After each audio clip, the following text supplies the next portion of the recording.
The following is a Kingfisher Media production.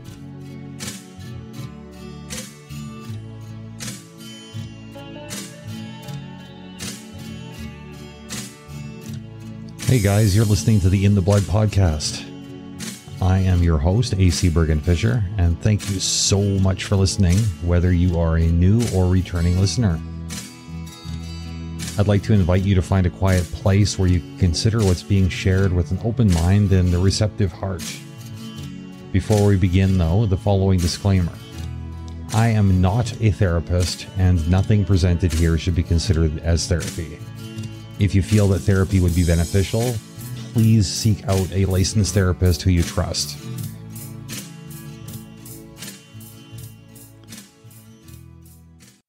One of the questions that has been coming up over and over again over the last several months, mostly coming from people who are dealing with family estrangement issues, is asking, how do I move on and live something resembling a normal life when somebody who is such an important part of it is missing?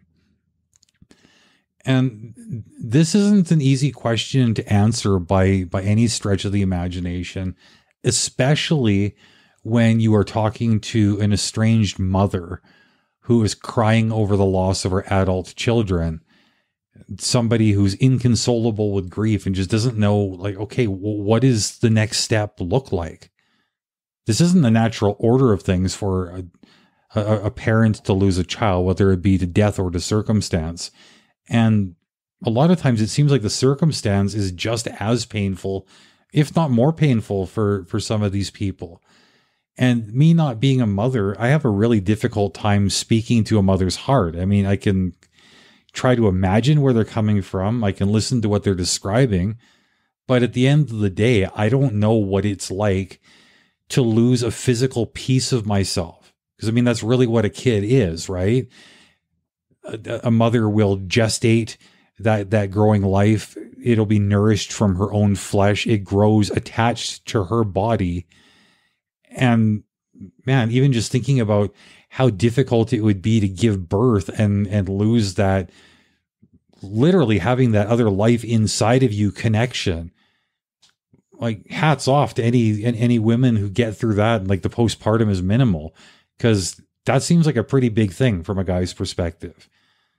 But I mean, flashing forward, you go through 18 to 30 years, whatever it is, raising, training, guiding, relating, loving this child, only for something to come up. And all of a sudden they either tell you, Mom, I don't want you in my life, or even worse yet, they just disappear, block you. And that's the end of that. And I don't like leaving people that come to me looking for guidance or help with an I don't know. I don't know. I don't know. My dad used to say when I was a kid, I don't know isn't an answer. I don't know is a cop-out. Now, I don't know if I agree with my dad's assessment of things or not. Either way, I'm left feeling uncomfortable with leaving somebody with that. I prefer to leave them with, let me ask around, see if I can find something useful for you, and I'll get back to you when I've got something of substance. So keeping in mind this question of like trying to help a mom make sense of what life is supposed to look like without her child in it, I went to the one person who I thought would be best qualified to answer that question for me, which was my mother. The reason I went to my mom is because, first of all, while by her own admission, she's not a very well educated person formally, she's got a lot of life experience, street smarts, if you want to call it that. And she understands a lot about what it's like to lose not just adult children, but I mean, children. The woman's been through some shit, I can tell you, right? Like, and I don't want to get too far into the details of her story. That's hers to share or not. But still, the only reason I mention anything, even in passing, is just so you understand that this is a person who is actually qualified to speak to the heart of the matter. not as a psychologist, but literally speaking to the heart of it, to the mother's heart that is in pain. And my mom had given me one sentence. And she said, when these moms come to you and they ask you, what do I need to do? She always says, you need to tell them they need to learn to let go without letting go. Now, to me, this sounds idiotic. It just, I don't know. Like, if somebody comes to me and says, well, how do I cook a pork chop? Well, you have to cook the pork without cooking the pork. I mean, this is how it sounds to me. But the silly thing is whenever I go to one of these grieving mothers and say, well, I talked to my mom. I don't know if this is going to make sense to you, but I'm just going to give you what she told me. And it was this: you need to learn to let go without letting go. 100% of the time, these moms are having this, oh my God, that is so profound moment. One lady even said she wanted to print off my mom's words, put them in a frame and hang them on her wall as a daily reminder that this is what needs to be done. And I'm still left sitting here thinking, I cannot make sense of this. And I don't know, maybe some of you moms that are listening are thinking, wow, this guy's an idiot. Maybe you're right. I don't know. Because I tell you, I sure feel like an idiot when everybody else seems to be understanding this and I don't understand it. But, to try to minimize these feelings of me being stupid, I ran this by a couple of guys. And I said, hey, if I told you need to learn to let go without letting go, what would that mean to you? And one guy said, well, did you get that out of a fortune cookie? Because that's stupid. So maybe it's just a guy thing. Maybe we're just not qualified to get it. When I was talking to Creed earlier today, I said, is this something that you need ovaries to process? And she said, well, yeah, ovaries and probably a uterus too would help. But you're definitely not set up to make sense of this. So fine. I'm left thinking, maybe this is something more closely related to closure. Maybe women have a sense of taking what I'm going to talk about for the next probably way too long, reducing it to one sentence and moving on with their day, because I don't know, as much as I see women as being pretty complicated, it seems like they're really, really skilled at simplifying the big stuff in life. And maybe this is one of those things where I'm the complicated one. I don't know.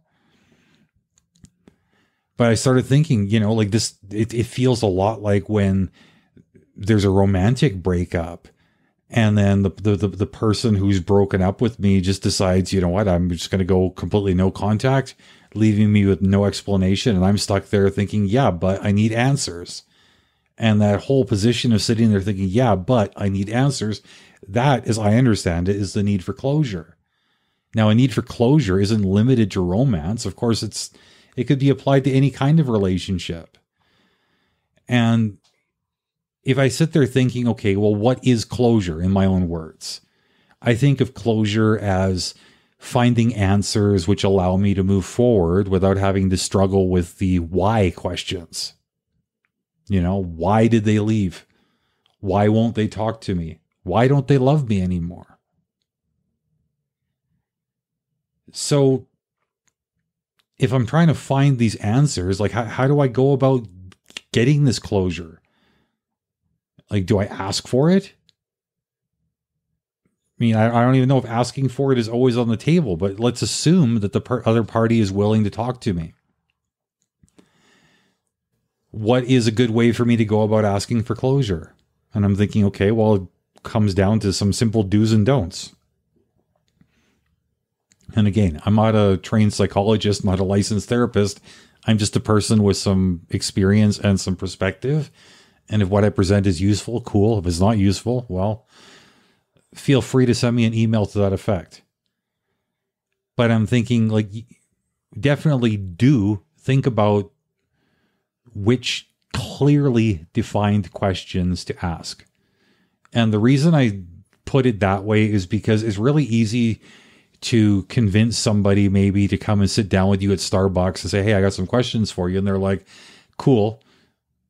I'll give you that because I don't want to deprive you of your closure. I mean, we all understand the value of closure.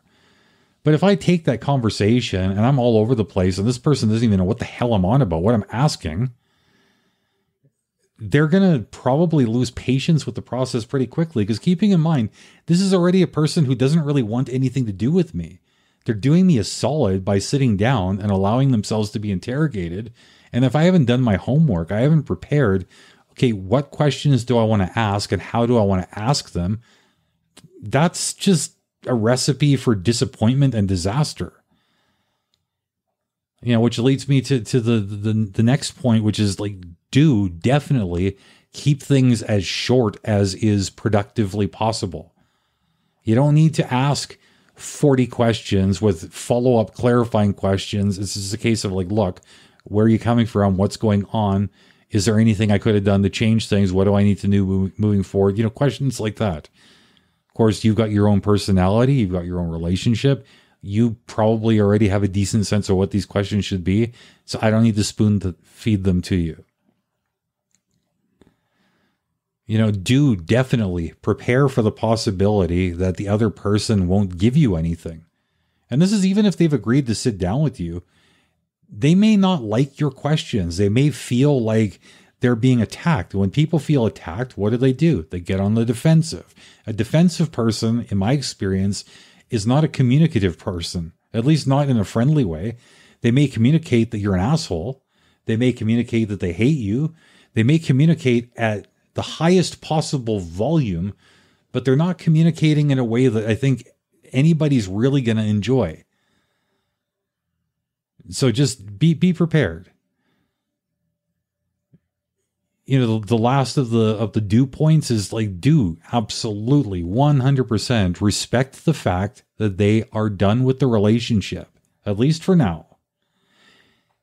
Them agreeing to answer some of your questions to help give you closure doesn't mean that the door is open to peace talks, you know, like, can we start plotting out our reconciliation?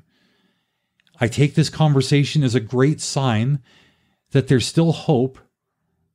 You know, like we get desperate, we get kind of stupid, and when we get desperate and stupid, we get pushy. When we get pushy, then we don't really pay the kind of attention to other people's boundaries that we should. So, you know, let's just approach this with that understanding. They are done. So let's make sure that the entire conversation is respectful of that fact. See, what we don't want to do, we don't want to be pushy if they don't respond or if they tell us that they don't want to talk at all. Because if somebody just ghosts you, or ghosts us, I guess, that's a fairly clearly communicated boundary that, hey, I'm not interested in conversation. If you keep on ignoring that, they're going to get more and more and more distant and defensive. And the amount of time they're going to need to recover and be ready to talk to you again is going to get longer and longer and longer, which is counterproductive. If your whole goal is to reconnect with this person, it may seem counterintuitive to not push your way into somebody's life when you're trying to get into their life. But when you love somebody with an open hand, they're far more likely to, be receptive. Especially if there's a habit of you pushing past boundaries. If suddenly you're not pushing past their boundaries, they will see that as a change in you that may help start rebuilding the trust in the situation that, hey, maybe they're not dealing with the same person they've always dealt with. Maybe when you say, I'm working on myself, they have good reason to believe you. If they're willing to engage, don't take advantage of it in any way. I don't need to spell this one out. You know what taking advantage looks like? We're all grown-ups here. Don't take advantage of them. Do not. Don't go off script. Thinking about, like a little bit earlier, we're talking about clearly defined questions, a limited number of questions. Run through all this stuff in your head before the meeting. And then once the meeting has happened, don't go away from that. it would be so easy to do. I mean, if they say something that triggers you, it sets you off, you might just want to like get back into an old argument, you know, whatever it was that led to the rift to begin with. And this is why, like, just do everybody a favor, stick to the script. It's the only thing that's going to work. You know, don't forget why the conversation is happening. Again, that ties into like sticking to the script, ties into like not trying to redefine the purpose, not trying to negotiate reconciliation, all those kind of things. You are here for a reason. Do not forget what that reason is. The reason is you don't want to be left sitting wondering what the hell just happened with this relationship. Why won't so-and-so talk to me? This is the time to get those answers. It's not the time to beg them back into your life or quote unquote get back to normal. Normal sucks. Normal led you to this place where you're going your separate ways. Normal is the last freaking thing you want. We all know it. That might hurt, but we know it's true. You know, the other side of things is, you know, what if we're the ones who have decided to sever contact? What if the other person is approaching us and we're just thinking, oh God, I do not want to talk about this right now. I don't want to deal with them. You know, you ever have those moments where you think, I can't even? I know I do. I have them all the time.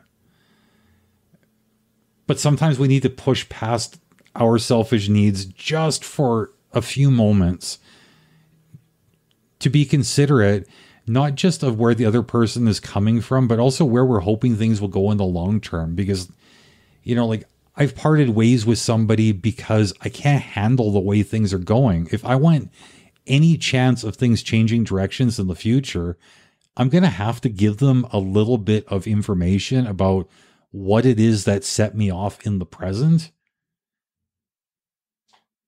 It may actually serve my interests to push past that comfort level, to push past that no contact policy I've put in place, just to try to give the other person a bit of closure. You know, so if I'm trying to give somebody closure, I got to be as transparent as is humanly possible.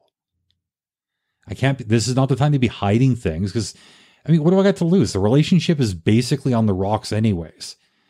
So what? If you think I'm a jerk, what changes? We're not talking to each other either way. This is the best time to just be straight with the other person. Even if it's just a case of like, it's something really petty. Like, I hate the smell of your shampoo. I refuse to be in the room with it. Don't make up some nonsense about, I don't know, whatever you're going to make up nonsense about. Just be honest. Like, hey, I'm a petty, shallow piece of crap right now. And that's what you're dealing with. Enjoy. Nothing wrong with that. Well, I mean, the other person might disagree with me, but I don't think there's anything wrong with that. You know, we talked about earlier, like if we're trying to get closure, we want to ask clearly defined questions. You know, when the other person comes to you looking for closure and they ask you their clearly defined questions, answer those questions clearly. Don't be afraid to take responsibility for your part in things either, because I promise you, you played a role. Even in the most abusive situation, there are times when our reactions are inappropriate. There are things we could have done differently. Now, I'm not saying that any of us cause abuse to be directed in our way. But if we're going to be honest with ourselves, we know that, like, even if it's a case of, I don't know, we just developed a shitty attitude.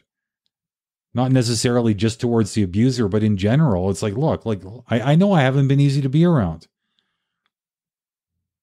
Doesn't mean that they got a right to punch you in the face, but hey, if you know you're not easy to be around, just like tell them that. I'm not saying like you're necessarily going to be looking to give your abuser closure, but I'm using that as an extreme example. If you're dealing with a person who's just neglected the relationship, maybe they're a jerk in ways that they don't completely see because that's their normal headspace. They may think that they're the hero of the story. They may think that you're the villain. Maybe in order for them to calm down and start like taking the edge off of the way they approach you, they need to hear you say, you know what, mistakes were made on both sides. I own my end of things. I'm sorry for that. Also, if we're giving closure, I think we want to be clear that this is not an opportunity to attempt reconciliation. This is basically like an exit interview, right? Anybody ever had one of those? Because I've been through one or two, and it's kind of like a cool process. I mean, either you've put in your notice or the boss has told you, well, hey, we got to let you go. They want to sit down and they want to talk to you about, okay, basically what were the things that did and didn't work for both parties? How could the boss or the employee improve in the future? This is all useful stuff. Relationships should be like that when they end too. And one of the things that Creed has recommended a couple times is writing like an exit letter, which is basically on your way out the door saying, hey, this is the stuff that I see to have been the problems. I don't want to leave you wondering. Blah. And put it on paper. If you can do that in a conversation, even better. Okay, well, we're giving closure. We don't want to offer false hope, which can be tempting sometimes because, I mean, for those of us who don't really like confrontation, maybe we want to make it sound like, okay, well, we're receptive to talking again real soon. We're open to revisit this in a couple weeks, is what we say out loud. But in our heads, we're thinking, F you, it'll be a cold day in hell when I answer your call again. I just want to get out of this without awkward conversation. Don't do that. If you have no intention of talking to the person again, you know what? Better to have 30 seconds of awkward and then your phone doesn't ring every other week for the next year, triggering the crap out of you. This person knows that you want to be left alone. Set the boundary face to face. Have enough respect for yourself to do that. Don't get roped into old arguments during this conversation. That's the easiest thing in the world to do, is just like, keep on fighting. Look, if you wanted to keep on fighting, you could have just stayed in the relationship. Presumably you were tired of the fighting and that's why you decided to break contact. So if the whole point of this conversation is to give closure, don't argue. Arguing isn't giving closure. Arguing is escalating the situation and making it worse. You know, you want to be transparent. You want to take responsibility for your part, but taking responsibility, the flip side of that is wanting to like drag the other person into taking responsibility too. And it's really, really easy to start playing the blame game. Well, you know I screwed up, but you screwed up way bigger. And that's the only reason I did anything wrong. It wasn't my fault. It's all your fault. You made me do it. Ridiculous. We all do it. It's ridiculous though, right? Don't forget why this conversation is happening. And I mean like emotionally in this sense, why it's happening. We're trying to make the parting of ways easier. We're not trying to make it more painful. So if we can sort of stay on topic, we can communicate in sensitive ways, even if we're talking about delicate stuff, even if we're talking about things that are triggering us, focus on the fact that this conversation isn't going to last forever. You don't have to have it again next week. This is the last time you're going to be visiting this subject matter while you're in this raw state. Just get through it. You can always go punch a hole in the wall later if that's what you feel you need to do. Go for a run, have a drink, smoke a joint, whatever your, make me feel better thing is. You can do that afterwards. Just don't melt down during the conversation. Remember that as much as you want to make things easier for them emotionally, you want to make things easier on you too. Because if you act like a real jerk when somebody's coming to you looking for closure, chances are you're going to start feeling remorse once things calm down a little bit. Then you're going to want to reach out before it's the time to reach out. And then before long, you're right back into business as usual, building tension until the next estrangement happens. I don't think anybody wants that. This up and down, this like family roller coaster. It's brutal. At some point, it's got to end. So just, be sensitive. Try to make the parting of ways as easy as possible. I think that closure is a necessary thing. And if we don't find it, we can easily get stuck in a never-ending self-destructive loop of things like blaming ourselves, being insecure in our other relationships, having unhealthy, fear-based relationship habits, things like that. We can end up poisoning every relationship we have just because one went sideways. And I'm a big fan of closure, but there are times where you can't get it from the other person. So what then? And this is a tough one, because I think most of us have gone through this at least once in life, where it's a case of like, look, if I could just have that conversation with the other person, they could set me straight. And even if I wasn't happy, at least I wouldn't be left wondering why.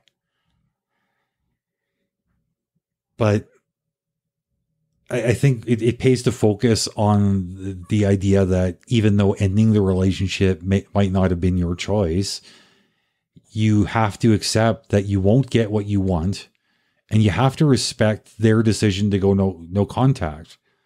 And when I say like you need to accept that you won't get what you won't get to grab them by the lapels and shake them and say, give me answers. You won't get to scream at them on the phone. You won't get to have a conversation over a piece of pie. You're not going to get that.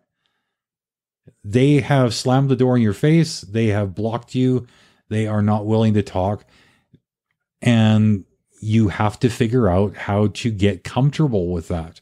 I don't mean happy with it, just comfortable. Closure at the end of a relationship is necessary, but if there's no way to get it from the other person, like, sadly, you do have to figure out how to find it by yourself. And in my experience, that starts with things like accepting that no amount of apologies, pleading, appeals to reason, or bargaining is going to make them come back. It's not within our power anymore. They have decided to leave, and we can't put hooks into them and drag them back into our lives. Even if we could, do we really want that? Do we really want somebody who feels obligated to us, somebody who feels trapped with us? Or would we rather be surrounded by people who choose to be around us? Like I've often said to my wife, if we have an argument, and husbands and wives, like, oh God, we can be like the worst people in the world when it comes to having difficult conversations. Every time something difficult is on the table, somebody's leaving somebody. It's just the way it seems to go, right? And when it's her that's being the drama queen once in a while, and it's not me for once, I like to say, you know what? Nobody's a prisoner in my life. If you feel like you need to go, go. And I like to think that once the heat of the moment has died down, she has a chance to process. She realizes that, like, what I'm not saying is I want you gone. What I'm saying is I want you to want to be here, which is ultimately what my message is. And not just for her, for anybody in my life. Anybody who's going to be a part of my life, if you don't want to be here, like, I don't want to feel like a burden. I don't want to feel like, okay, well, after work today, I'm going to take out the trash, I'm going to mow the lawn, and then I'm going to phone AC. I don't want to be a chore. I want to be something you look forward to. So like, I'm not going to try to negotiate getting you back into my life. I'm not talking about like, I'm not willing to sit down and resolve a conflict. That's a totally different thing. What I'm saying is when it's one-sided, when you've made it clear you're done, I'm not going to beg you to not be done. No, none of us should beg each other to not be done. Like, just accept it. It's just easier that way. Take this time of no contact to reflect on your role in things going sour, but don't dwell on the ugliness or blame yourself for the parting of ways. Just think about, okay, what could I have done differently? What do I wish I had said or done in that moment? What will I do in the future if I've given the opportunity with this person again? That all ties into engaging in self-care and personal improvement. Creed and I have talked a lot about doing what we call the work. If you want to know what the work is, well, listen to any one of the other episodes that I've done, either on the Estranged Heart or, many of the other ones on this show. Doing the work, it's basically taking the focus off the other person, putting it back on yourself. And I don't mean like sit there having a pity party, like literally figure out what it's going to take to make you better. Because even if the other person doesn't come back, you're still stuck living in your own skin. Don't you want to be as comfortable there as possible? And the last thing, and this is the obstacle to closure that I think is the hardest one for most of us to overcome, and that's figuring out how to stop wallowing in the reminders of the person who's no longer there. If you have to take down their pictures for a little while, take them down. If there's a gift that they've given you, maybe take it down off the shelf. I'm not saying throw the stuff away, but maybe it needs to spend a little bit of time in the drawer so that you can spend some time rebuilding your emotional well-being.